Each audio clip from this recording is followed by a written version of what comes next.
Usually, when we think about the forces that actually control our lives, we picture things we can name. Right, yeah. We think of our bosses or our bank accounts or, I don't know, the politicians on the news. We picture people or numbers. Exactly. But the most powerful force dictating your day-to-day life, who you meet, how you feel, and maybe even your chances of survival in a crisis, is completely silent. Yeah. It's the concrete you walk on, the layout of your street, and the digital servers quietly running in the background. Which is wild to think about. And today we are doing a deep dive into an incredible stylistic framework from our source stack. It specifically examines the period from 2008 to 2026, framing it as the era of great crises. Yeah, that document is fascinating. Right. And it views modern economics and urban planning entirely through the lens of video game mechanics, basically explaining our modern physical world to a future generation. It really is a brilliant way to illustrate a core sociological premise, which is spatial determinism. Oh. The idea here is that the space we inhabit is not just, a passive backdrop where life happens. It actively shapes our behavior. Our cities are actually the physical crystallization of our economic systems. Okay, let's unpack this. Because if our built environments are dictating our behavior, we need to look at how human habitats actually evolved. Definitely. I mean, for the vast majority of our existence, we were just nomadic hunter-gatherers, and then we settled into agriculture. Right, and for thousands of years, the overwhelming majority of human beings lived in very small villages. The massive neon-lit metropolis we have today, that is a radically new experiment for our species. And our brains are still actively trying to adapt to it because living in a village comes with a highly specific psychological profile. Yeah, you have guaranteed mutual aid. If your roof caves in, your neighbors physically help you rebuild it because their survival is tied to yours. Exactly. But the cost of that safety net is suffocating social control. Everyone knows your business, your family history, all your mistakes. But wait, isn't escaping that suffocating control the entire point of the modern city? I mean, that anonymity seems like a massive upgrade. Oh, absolutely. It lets people reinvent themselves without a town of 50 people judging their every move. It is an upgrade in terms of individual liberty, for sure. Yeah. The metropolis offers unparalleled personal freedom. But there is a tipping point. A tipping point. Yeah, a point where that freedom kind of calcifies into deep atomization and alienation. You're surrounded by millions of people, but you can go wince without having a meaningful interaction. Wow, yeah. And that psychological shift maps perfectly onto a massive economic shift. A century ago, cities were built around production. Right, they had factories. And working-class neighborhoods were built organically around those factories, which fostered a really dense sense of community and class consciousness. Exactly. But deindustrialization completely gutted that model. Yeah. Western cities don't really manufacture physical goods anymore. So what do they produce? Well, instead, we have what urbanists call the entrepreneurial city.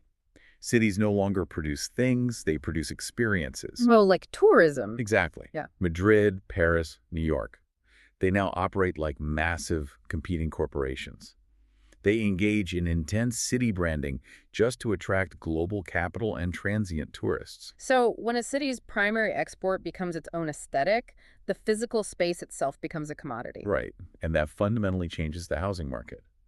A home stops being a basic piece of shelter or a right, and it transforms into a highly volatile financial asset. Which brings us to what platforms like Airbnb have done to the housing supply. But the sources point out that the reality is actually much more complex than just blaming massive, faceless vulture funds for buying up city blocks. Yeah, that nuance is vital here. Right. There's a whole middle-class demographic participating in this financialization, too. Because we have a heavily squeezed middle class facing immense economic uncertainty and, decades of devalued salaries. Yeah, people are struggling. So for many property owners, charging abusive rent prices or converting apartments into short-term tourist rentals is the only reliable yield they have left. They're extracting income from the physical space just to stay afloat. Which brings us to the video game analogy from that 2026 historical framework, because it perfectly captures this dynamic. If you view modern urbanism through a gaming lens, gentrification is basically pay-to-win urbanism. That is an uncomfortably accurate metaphor. I know, right? Imagine the city is a map in a massive multiplayer game. The investment funds are players who log in with unlimited purchased credits, and they simply buy up all the best parcels on the map. Leaving nothing for everyone else. Exactly. And the veteran players, the longtime local residents who built the community over decades, are suddenly kicked off the server. Why? because the monthly maintenance fee to simply exist on that map has skyrocketed. And in the real world, we call that maintenance fee rent. Yeah. What's fascinating here is the precise mechanism of that expulsion. How does a veteran player get forced off the map? It's not random, is it? No, not at all. It follows a very predictable, highly engineered cycle of gentrification. The sources often call it the New York, Soho, or Brooklyn model. Oh, right. And it's been systematically exported globally. Yes, to places like Malasaña and Lavapiés in Madrid, or Gracia and Raval in Barcelona. And it always starts with a neighborhood that is structurally sound, but maybe economically depressed or aging. Then the creative class moves in. Artists, students, musicians. They're drawn by the cheap rent.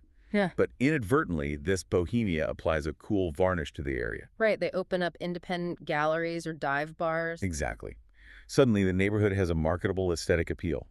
That cool factor acts as a beacon. For the developers. Bingo. Real estate developers notice, corporate capital flows in, and those dive bars are replaced by massive franchise coffee shops and luxury lofts targeted at digital nomads. And the cost of living spikes so drastically that the traditional shops and the original neighbors are silently but forcefully expelled. Yeah, they just can't afford to stay. So the veteran players are priced out of the main map, but they have to live somewhere. They get pushed out to the edges of the city. And this outward displacement is driving the creation of what Spanish urban planners call PAUs, or urban action programs. Which the sources hilariously, or maybe tragically, call the Spain of pools. Yeah. To understand a PAU, you really have to look at how they are zoned. These are massive, newly built suburban developments designed almost entirely for vehicular traffic. Right. The zoning actively discourages street-level commerce. There are no corner stores, no bakeries, no public plazas. The architecture physically enforces privatization. So social life doesn't happen on the sidewalk. No, it happens behind the security gates of your specific housing complex, on private paddle courts, or in private swimming pools. Which is a complete inversion of how working-class neighborhoods were built in the 1960s. I mean, look at places like Madrid's Barrio do Pilar that the sources mentioned. Oh, that's a great example. They had this massive dirt lot called La Vaguada. It was literally just an empty expanse of dirt, but because it was central and accessible, it acted as a shared playground for kids from all the surrounding apartment blocks. The community lived its life in public. The infrastructure of those older neighborhoods prioritized shared space. But in a modern PAU like Monte Carmelo, the urban planning is so focused on private residential blocks that it took 20 years just to build a public high school. 20 years. And they are only now building a library. That's insane. And the green spaces might look meticulously landscaped, but they aren't functional gathering spaces. The physical environment dictates a routine. Like a daily loop. Exactly. You drive your car into your underground garage, take the elevator straight to your apartment, and interact with a screen rather than the neighbor on the other side of your wall. So if these new suburbs have no plazas or local bakeries, where are people supposed to actually meet? It seems like we've completely engineered out the neutral ground. We really have. Yeah. Which introduces a critical concept in urban sociology: third places. Third places. Yeah. A third place is a space that is neither your home, which is the first place, nor your workplace, the second place. Okay, so like local cafes, public libraries, community centers, barbershops. Exactly. They are the anchors of community life. And according to the sources, having them is literally a matter of life and death. Look at sociologist Eric Klinenberg's research on the 1995 Chicago heatwave. Yeah, that study is incredibly revealing. This was a brutal, extreme weather event that killed hundreds of people over just a few days. And initially, people assumed the mortality map would just perfectly mirror the income map. Like wealthier people with air conditioning survived, and poorer people died. Right. But the data revealed a much more complex mechanism at play. Klinenberg looked at two adjacent neighborhoods on the south side of Chicago, Auburn, Gresham, and Inglewood. Both were economically depressed. Both had similar demographics and high poverty rates. Yet the death rate in Inglewood was dramatically higher than in Auburn Gresham. Because Auburn Gresham still had its social infrastructure. Precisely. Auburn Gresham had dense networks of third places. It had active sidewalks, local businesses, and community organizations. People were out on the street. And because they interacted in these third places, neighbors actually knew each other's routines. Right. When the heat wave hit, they noticed if an elderly neighbor hadn't come down to the corner store in 2 days, so they walked over and knocked on the door to check on them. Contrast that with neighborhoods where commercial depletion had wiped out the third places. The streets were empty. People stayed inside behind locked doors. Isolation was the physical norm, so community cohesion simply couldn't exist. Elderly people died alone in their apartments, not just because they lacked air conditioning, but because they lacked a neighbor who knew their name. The absence of a shared public space literally cost them their lives. This is why the architectural prioritization of private swimming pools over public benches is so profound. We are physically stripping away the social safety net. So, what does this all mean? If a community's survival in a crisis depends on a shared plaza, aren't we intentionally designing loneliness and danger into our blueprints? It certainly looks that way. Which raises a huge question about how we connect these increasingly isolated, heavily privatized zones. Because the physical design of our mobility dictates who is allowed to move through the city. The way we travel is deeply political. It really is. Consider the fundamental difference between public transit and techno-capitalist mobility solutions. Public transit commuter trains, subway systems, buses acts as the ultimate social equalizer. Because you're forced to share space with people from vastly different economic backgrounds. Exactly. But look at the luxury solutions being pitched today, like autonomous pods or Elon Musk's Hyperloop. They are entirely individualistic. They are designed specifically to eliminate the friction of having to share oxygen with a stranger. It's all about avoiding the other. And sometimes the infrastructure itself is used to build invisible walls between neighborhoods. We saw this mechanism operate in real time during the COVID-19 pandemic in places like Madrid. The government instituted lockdowns based on basic health zones and zip codes. Right. Suddenly, your freedom of movement was strictly dictated by the boundaries of your neighborhood. And those boundaries closely mapped onto income levels. The crisis laid bare how segregated the city already was beneath its bustling daily routine. But those borders aren't always imposed from the top down by a government in a crisis. Often, they are fiercely defended by the residents themselves through NIMB-ism. Oh, not in my backyard. Yes. For years, residents in wealthy, exclusive areas of Madrid, like Mirasierra, actively fought against the expansion of the metro system into their neighborhood. Wow. It is a highly effective exclusionary tactic. By politically resisting mass public transit, they were manipulating urban infrastructure to prevent people from other parts of the city from easily accessing their streets. So they were maintaining exclusivity by keeping the wider public physically out? Yes. Now, if the 15-minute city is the utopian attempt to fix this isolation, the smart city is the corporate attempt to monetize it. But what happens when the ultra-wealthy decide neither model works for them? Well, according to the sources, we're looking at three incredibly different models for the future of human habitation. Right. Let's start with the 15-minute city. The 15-minute city, pioneered heavily in Paris, focuses on hyperlocalism and ecological access. The urban design mandates that every citizen should have access to work, leisure, healthcare, and education within a 15-minute walk or bike ride. It completely reverses car dependency. Yes. However, this model faces intense backlash from certain sectors who interpret this localism not as a convenience, but as a restriction on personal mobility. Right. The sources note they fear it will confine populations to small geographic zones. Exactly. Then there's the smart city model. This is the sensor-driven algorithmic approach. It promises to optimize traffic flows and reduce energy consumption. But the core mechanism relies on pervasive techno-surveillance. You trade the privacy of your physical movements for efficiency. Yeah, handing over massive amounts of behavioral data to private tech corporations running the municipal servers. But the most extreme trajectory by far is the concept of the secession of the rich. Yes. Here's where it gets really interesting, because this is where the video game framework we discussed earlier reaches its terrifying logical conclusion. These are elite mega projects built entirely from scratch, far away from existing urban centers.